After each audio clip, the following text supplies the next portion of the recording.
tout cas pour cette invitation et cette possibilité de faire ce point. Alors, je vous rappelle très rapidement les conditions d'application de l'article L1224-1 du Code du travail, hein, qui prévoit en fait le transfert des contrats de travail, à condition qu'on ait un transfert d'une entité économique autonome dont l'activité est poursuivie par le repreneur de manière identique. Et il faut donc caractériser le transfert d'un ensemble organisé des moyens, corporels ou non.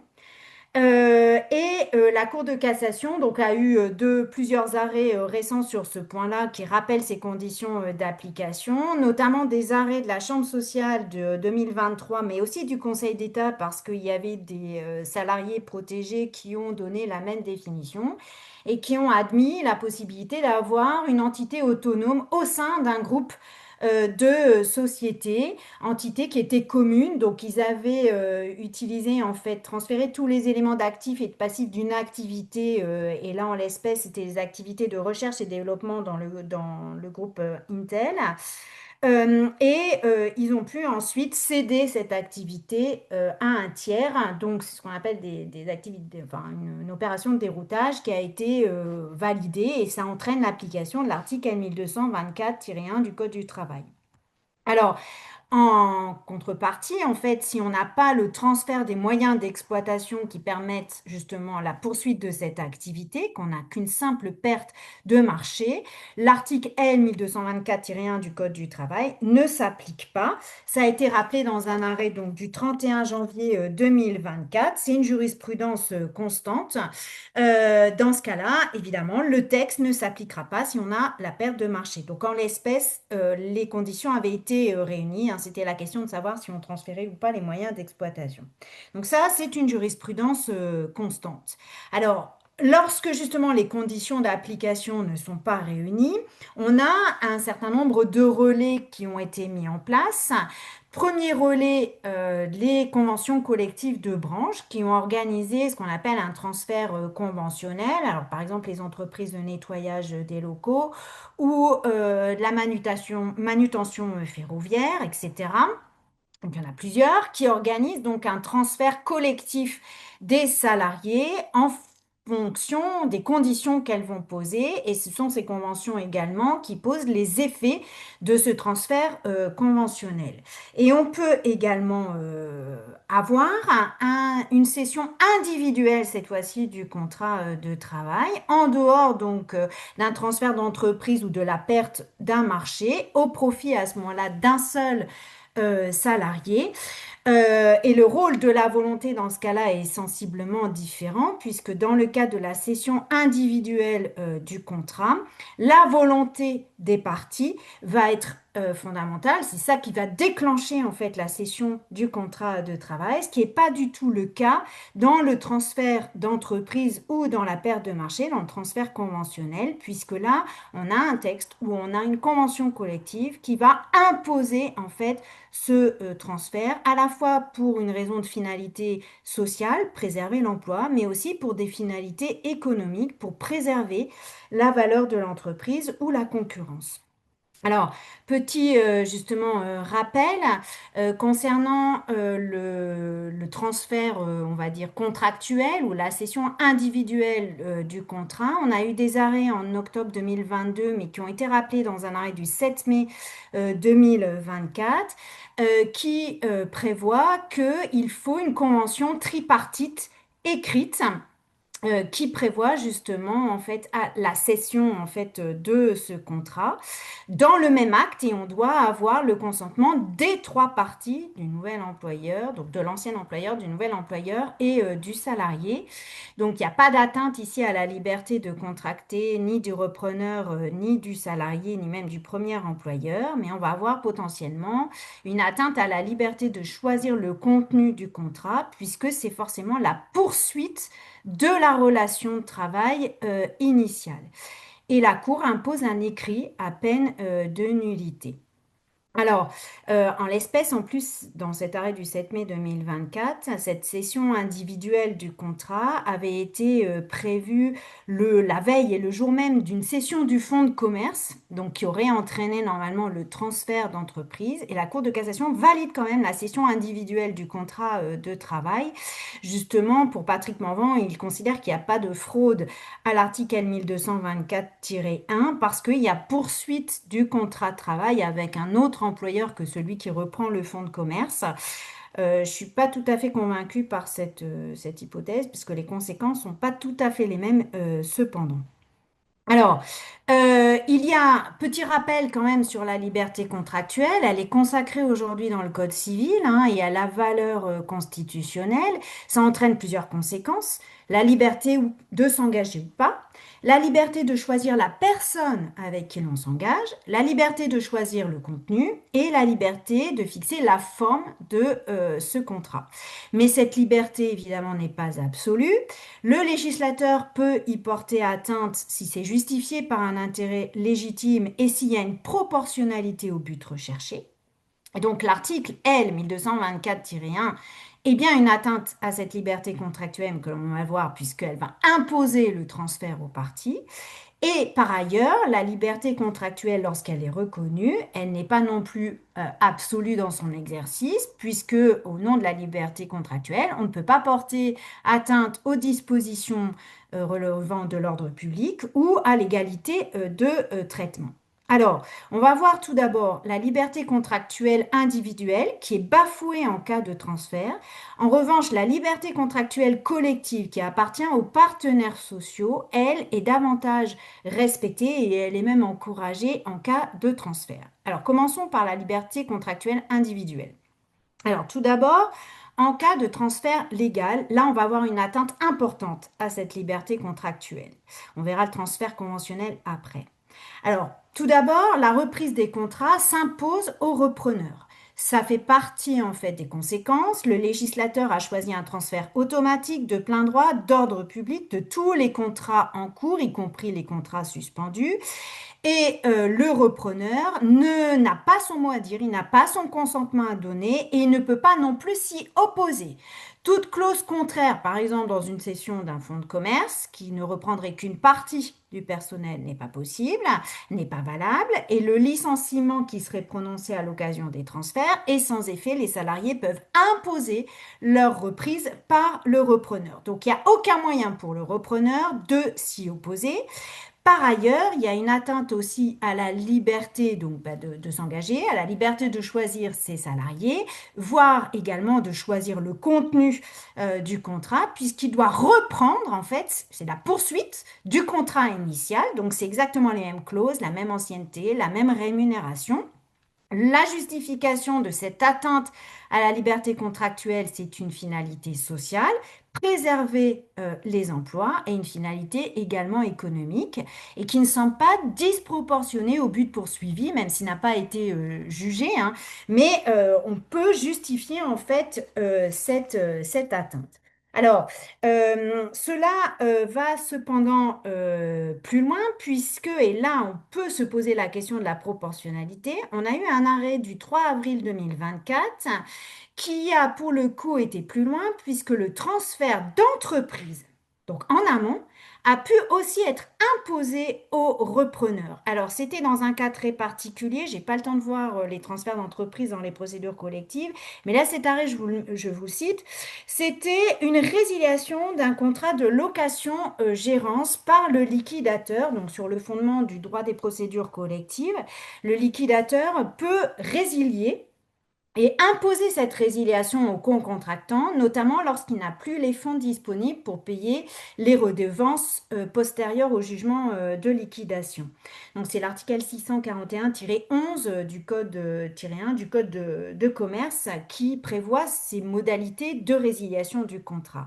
Sauf que lorsqu'on résilie le contrat de location-gérance, le fonds de commerce, en fait, le propriétaire du fonds de commerce, donc le bailleur hein, de cette location-gérance, se retrouve à nouveau en fait considéré comme l'exploitant de ce fonds de commerce. Et donc, il y a un transfert d'entreprise qui se fait dans ce sens au propriétaire du fonds. Sauf que là, il n'a rien demandé, lui, le propriétaire du fonds. Le liquidateur judiciaire a résilié ce contrat et on va avoir un transfert de l'entité économique et donc des contrats de travail qui vont être imposés à ce repreneur, propriétaire du fonds de commerce. Et par ailleurs, dans cet arrêt très important, la Cour de cassation interdit aussi la possibilité de décaler dans le temps l'effet de cette résiliation. C'est à la date, en fait, de la résiliation que le transfert a lieu et non pas à la date de la reprise effective de l'activité. Ils avaient voulu décaler justement à la date de remise des clés. Et après un inventaire du fonds pour savoir si oui ou non il était en ruine, parce que ça peut bloquer le transfert de l'entité économique autonome. Donc ça pose des difficultés puisque là, il y a une atteinte totale à la liberté en fait du contractuel du repreneur. Alors, ce texte vaut aussi en fait pour les conséquences, hein, enfin cette atteinte vaut aussi pour les conséquences du transfert. L'article 1224-2 prévoit que le repreneur en fait doit maintenir les obligations et payer les créances antérieures, sauf dans deux cas, quand il n'y a pas de lien de droit ou quand il y a pas, quand on est dans le cadre des procédures collectives. Alors là aussi, on ne peut pas écarter ce texte vis-à-vis des salariés. Une clause qui empêcherait les salariés de demander le paiement des créances antérieures au repreneur n'aurait pas de valeur vis-à-vis en fait de ces salariés. Elle leur est inopposable. Le seul aménagement en fait qu'ils peuvent prévoir, c'est entre les employeurs successifs pour savoir justement les modalités de remboursement potentiel ou si on écarte le remboursement moyennant un prix de cession par exemple plus important dans un fonds de commerce, dans une session de fonds de commerce. Donc, c'est aussi une forme d'atteinte à la liberté contractuelle. Alors, je vous ai mis un arrêt récent, alors, du 29 avril 2025 sur le préjudice d'anxiété sur la réparation à qui incombe le paiement, enfin, cette réparation. Quelle est la date de naissance? Donc, c'était pour un préjudice d'anxiété qui était lié à des produits d'amiante, mais pour des salariés qui ne pouvaient pas bénéficier de l'ACATA. Donc, la date de naissance de ce préjudice d'anxiété, c'est la date à laquelle ils ont connaissance du risque élevé de développer la pathologie grave suite à l'exposition à l'amiante, mais ça pourrait être à n'importe quel autre produit dangereux.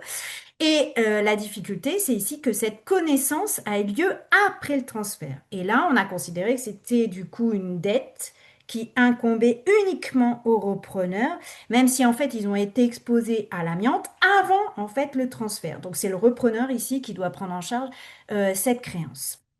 Alors, ce transfert légal s'impose également aux salariés puisque c'est aussi une conséquence automatique et de plein droit. Donc c'est aussi une atteinte à la liberté contractuelle des salariés. Ils n'ont pas le choix. Donc non seulement ils n'ont pas leur consentement à donner, mais ils ne peuvent pas non plus s'y opposer. S'ils refusent, ils sont considérés par la Cour de cassation comme étant démissionnaires, ce qui les empêche en fait de bénéficier des indemnités de rupture. Et on a même un arrêt plus ancien de 2004 hein, où ils avaient été licenciés par le cédant parce que justement ils refusaient leur transfert et la Cour a considéré qu'ils ne pouvaient pas non plus obtenir le paiement des indemnités de licenciement. Donc en fait, ils n'ont aucun moyen de non seulement de donner leur consentement, mais pas non plus en fait s'opposer a posteriori à ce refus. Alors, ce serait une atteinte à l'effet prévu par la loi et certains invoquent un argument justement économique, la finalité économique, qui est de préserver la valeur en fait de l'entité transférée, puisqu'en fait les salariés permettent de conserver cette valeur. Si on perd les salariés qui exploitent cette activité, qui font fonctionner cette activité, potentiellement la valeur en fait de l'entité peut disparaître et on considère que les salariés, finalement, en quelque sorte, sont achetés en même temps que le fonds bah, ils font partie finalement en fait de ce fonds. Alors vous allez voir, je ne suis pas d'accord avec cette analyse. Alors, la Cour a même été assez loin puisqu'ils ne peuvent pas non plus s'opposer à ce transfert, alors même que ça causerait un préjudice pour eux. Dans un arrêt du 18 juin 2025, il y a eu application donc de ce texte L 1224-1 et les salariés ont été empêchés de bénéficier du plan d'action gratuite qui était prévu dans l'entreprise, d'action gratuite, parce qu'ils n'étaient plus présents dans l'entreprise du le cédant. Et donc, ils n'ont pas pu bénéficier en fait de ces actions gratuites qui leur étaient attribuées. Donc, ils ont agi en justice pour obtenir une réparation de leurs préjudices liés à ce transfert. Et la Cour de cassation va très loin puisqu'elle dit qu'il n'y a aucune obligation d'indemniser de la perte de chance de percevoir ces actions gratuites en raison du transfert légal. Elle prévoit une exception, sauf à démontrer une fraude de l'employeur à l'utilisation de ce texte, qui va quand même être compliqué. En fait, on ne fait pas un transfert d'entreprise pour ne pas verser des actions gratuites à ses salariés. Ça paraît quand même compliqué à établir. Donc, en fait, même si ça leur est préjudiciable, ils ne peuvent pas s'y opposer à ce transfert. Alors, il y a cependant, donc je conteste, hein, cette absence de droit au refus. Qu'il y ait un transfert automatique sans leur consentement, a priori, on peut le concevoir. Mais cette absence de droit au refus a posteriori, à mon avis, peut être critiquée. D'abord, c'est contraire au droit de l'Union. La CJCE, depuis 92, nous dit que les salariés doivent avoir un droit de refuser en fait la poursuite de leur contrat et elle se fonde sur plusieurs libertés, notamment la liberté de choisir son employeur qui découle de la liberté du travail, qui découle aussi de l'interdiction, on peut aller plus loin, hein, de l'interdiction du travail forcé et de la liberté contractuelle. Tout simplement, on a le droit en fait de choisir avec qui on veut poursuivre la relation et même de poursuivre cette relation, de s'engager. Et pour moi, le salarié n'est pas un objet de la cession, mais il doit être un sujet de cette cession et il doit avoir son mot à dire et peut éventuellement s'y opposer. Surtout que le transfert a aussi une finalité sociale. C'est dans l'intérêt normalement exclusif du salarié de maintenir les emplois. S'il ne veut pas être salarié du repreneur, il doit pouvoir en fait s'y opposer. Et pour moi, cette absence du droit au refus, on pourrait considérer que c'est une atteinte disproportionnée et que la valeur, la finalité économique ne suffit pas, à mon sens, pour supprimer ce droit au refus. Surtout qu'il peut y avoir des conséquences, on l'a vu, dommageables, et un certain nombre aussi de conséquences dans la relation de travail. Les conventions collectives, on va le voir, elles peuvent être modifiées et il peut perdre un certain nombre de droits qu'il avait auprès de son premier employeur. Alors, la démission, en plus, le prive des indemnités de départ pour une cause, en fait, qui ne lui est pas imputable. Donc, il doit pouvoir s'y opposer. Toute la question, c'est de savoir comment il peut s'y opposer, en fait. Quel est le refus? Quelles sont les modalités de refus potentiel qui le protègent? Alors, on peut penser au licenciement pour une cause qui lui est pas personnelle, ou alors on pourrait penser éventuellement à une rupture conventionnelle, puisque dans la rupture conventionnelle, on analyse aussi, on peut avoir du contentieux sur les vices du consentement, il faut garantir en fait son indépendance et qu'il s'y oppose en fait en toute connaissance de cause, et là, il peut bénéficier aussi des indemnités en fait de rupture. Alors, vous avez des cas où il y a une possibilité pour le salarié de s'y opposer. C'est le cas lorsque le repreneur est public. Alors, il ne s'oppose pas au transfert. Il est transféré au repreneur public, mais le repreneur public doit lui présenter un contrat de droit public qui doit reprendre les clauses substantielles de son contrat de droit privé. C'est l'article L 1224-3. Ce qui pose pas mal de difficultés. Donc, ça porte atteinte évidemment à la liberté contractuelle dans le contenu du contrat, puisque c'est pas n'importe quelle clause. Il doit être le plus proche possible en fait du contrat de droit privé. Et il y a quand même ce transfert automatique. Mais le salarié peut accepter ou refuser ce nouveau contrat de droit public.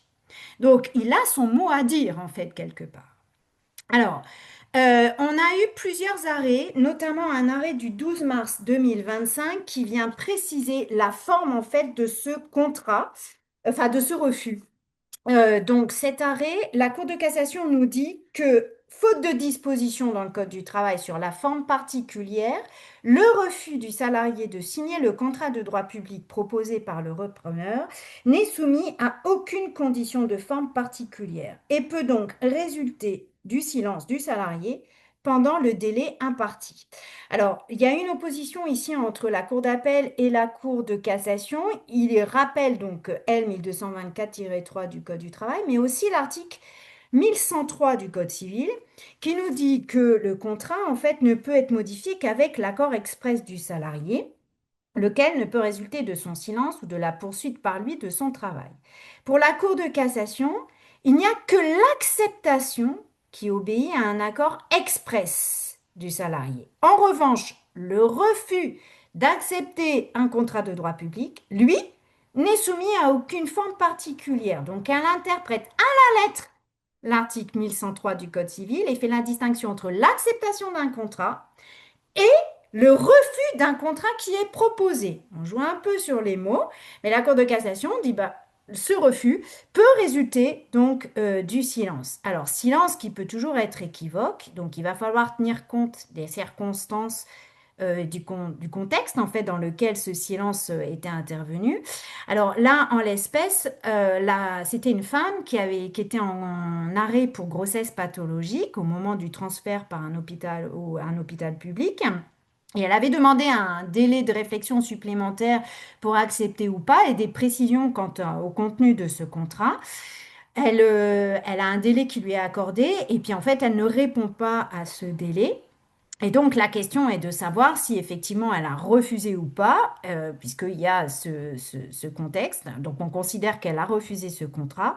Alors cet arrêt pose plein de questions et n'apporte pas toutes les réponses, notamment est-ce qu'on applique le statut de la femme enceinte? Est-ce qu'elle peut invoquer la nullité en fait de la rupture de son contrat?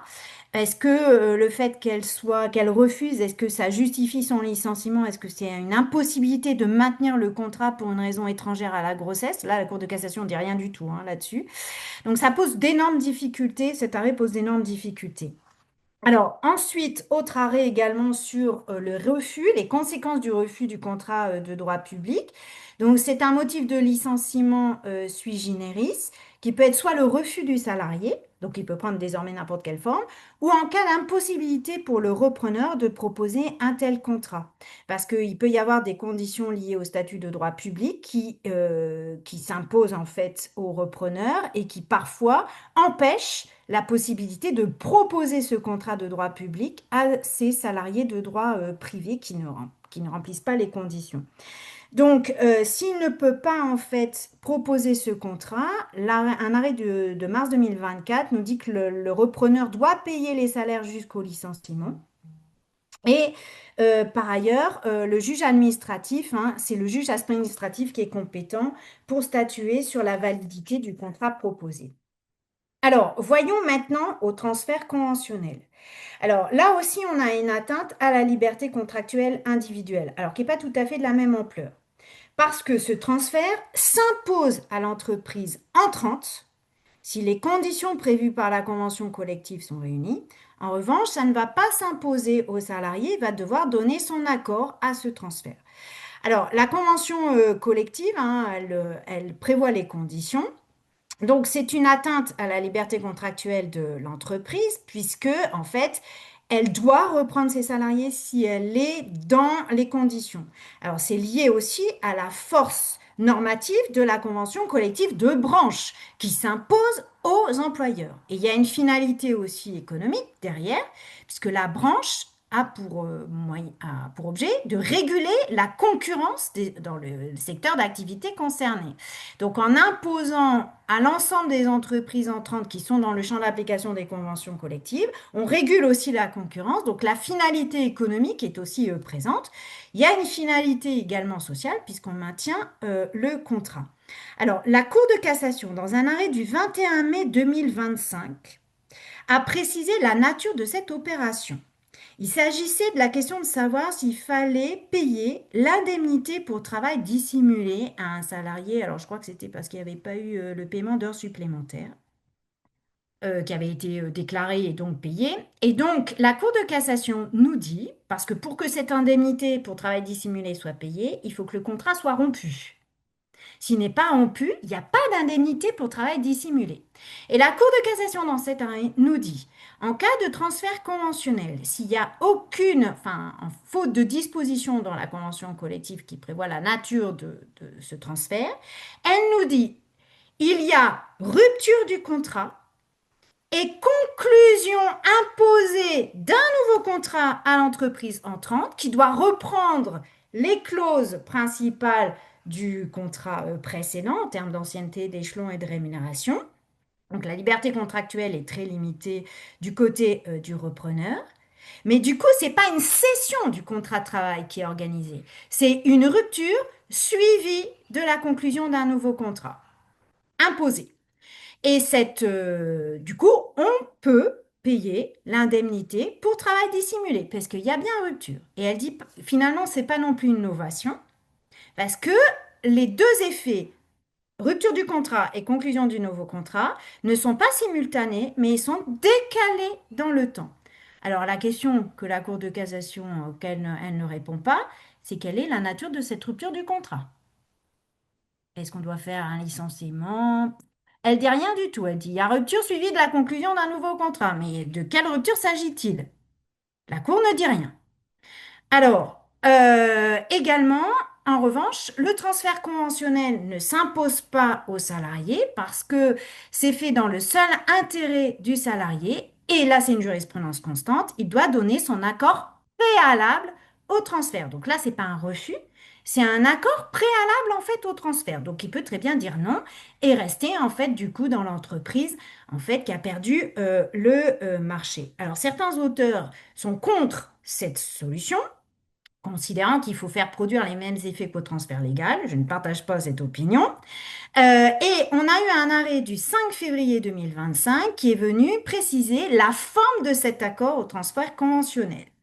Donc là, c'était celle des entreprises de manutention ferroviaire, un salarié qui travaillait pour le nettoyage du métro parisien, qui perd donc le marché, mais en étant en arrêt de travail, alors à chaque fois, c'est des circonstances un peu particulières, il est en arrêt de travail, il se présente pas aux différents entretiens pour signer son avenant, et du coup, l'entreprise entrante considère qu'il ne fait pas partie du personnel transféré, faute d'avoir donné son accord. La Cour de cassation nous dit que la convention collective ne prévoyait pas une forme particulière à ce transfert.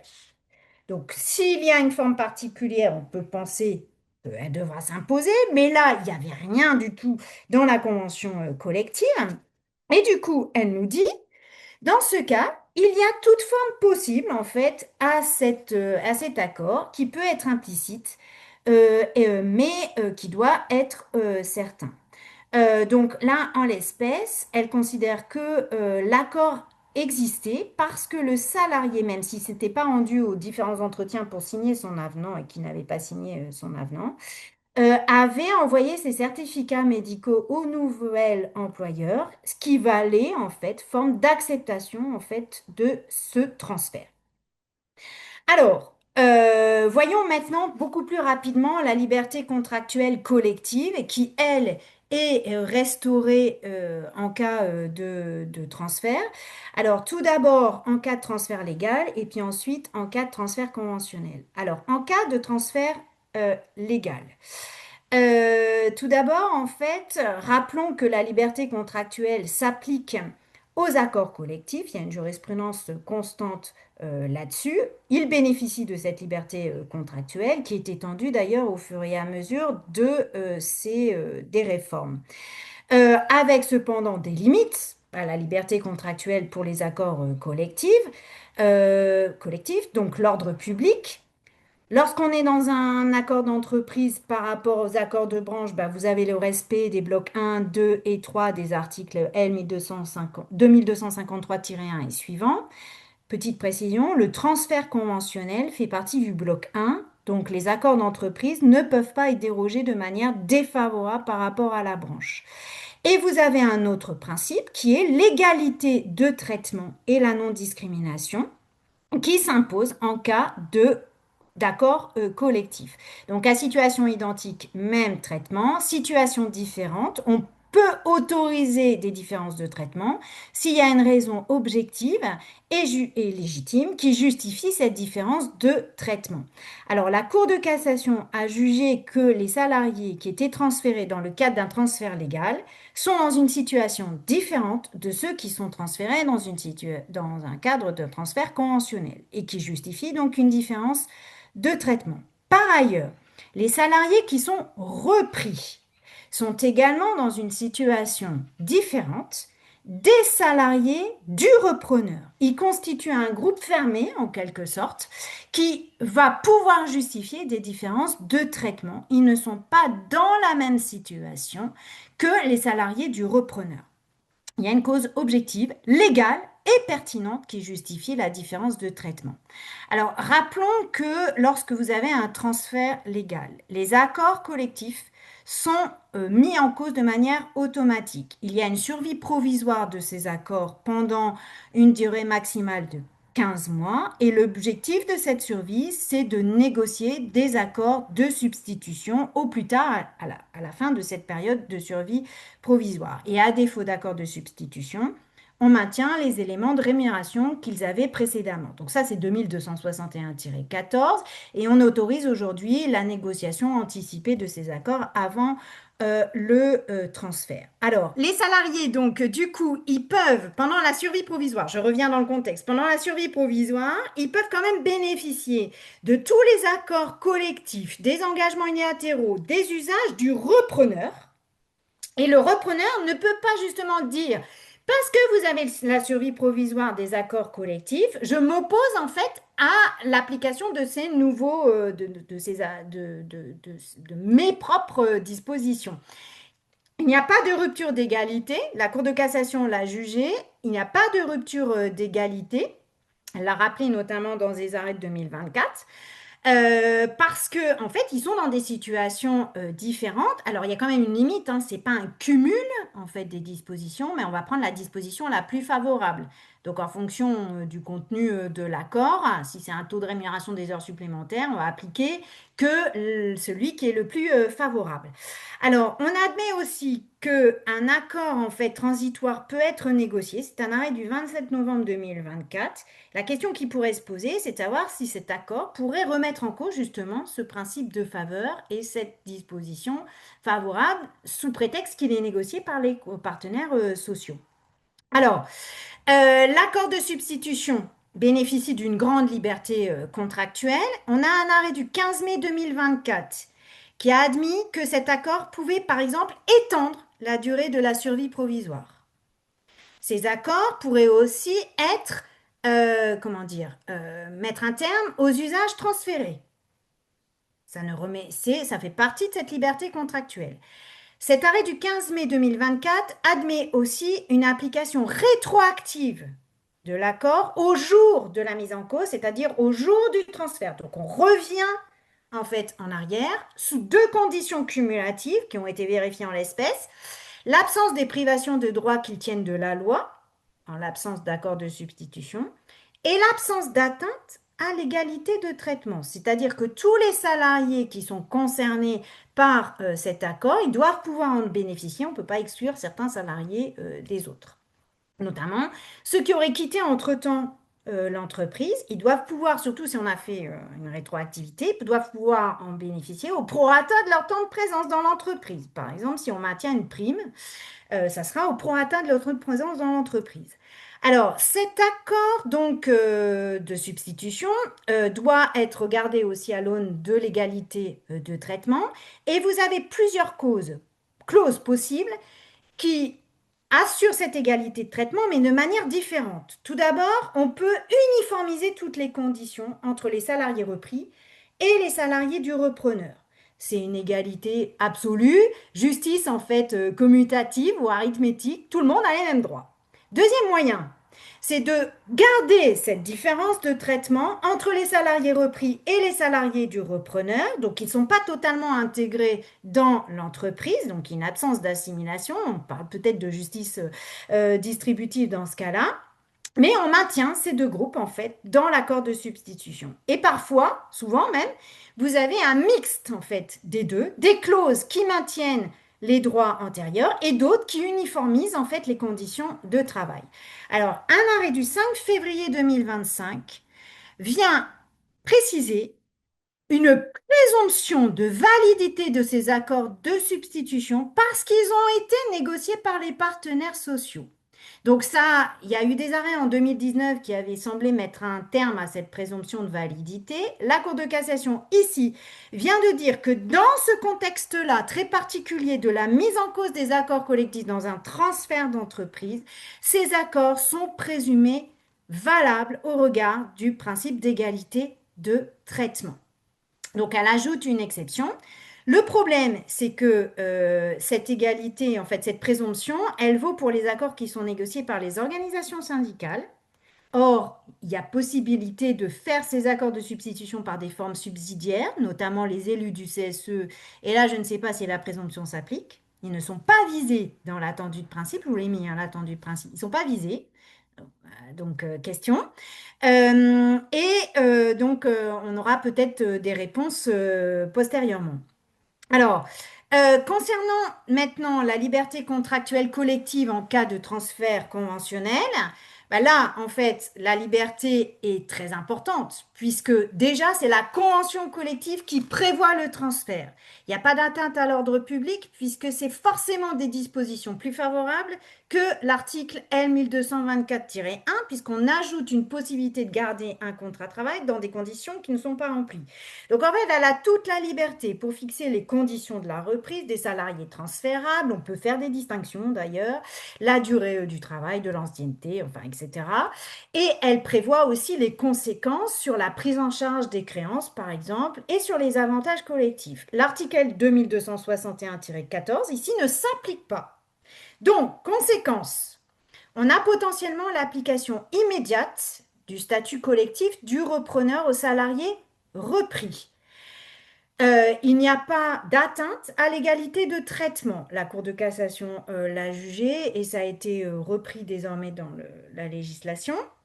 Je m'en reparlerai après. Mais il y a un arrêt très intéressant du 6 mars 2024 qui vient limiter cette liberté contractuelle en disant que si on applique immédiatement le statut collectif du repreneur, pour autant, ça ne doit pas priver les salariés de leurs droits antérieurs qui sont plus favorables en termes notamment de rémunération. Et elle se fonde, la Cour de cassation, sur la directive communautaire de 2001 et sur un arrêt de la CJUE du 6 septembre 2011 qui vient poser cette limite. Donc ça vient remettre en cause indirectement la liberté contractuelle. Le maintien de l'application collective, enfin, du statut collectif, il peut être, enfin l'application immédiate, pardon, du statut collectif peut être la clause reste valable, mais on va regarder individuellement s'il y a ou non remise en cause des droits acquis, et ça peut bloquer finalement l'application de cette clause. Dernière chose, l'accord peut aussi prévoir la reprise possible du statut collectif des salariés repris. Ça fait partie de la liberté contractuelle et il n'y a pas d'atteinte à l'égalité de traitement. Donc ça, c'est l'article 1224-3-2 désormais qui le prévoit. Et la Cour de cassation fait une application en fait de ce texte. Je vous ai mis des arrêts de 2017 et de 2018 en disant que il n'y a pas en fait c'est une différence de traitement qui est tout à fait justifiée et donc ça relève de la liberté contractuelle. Je vous remercie pour votre attention.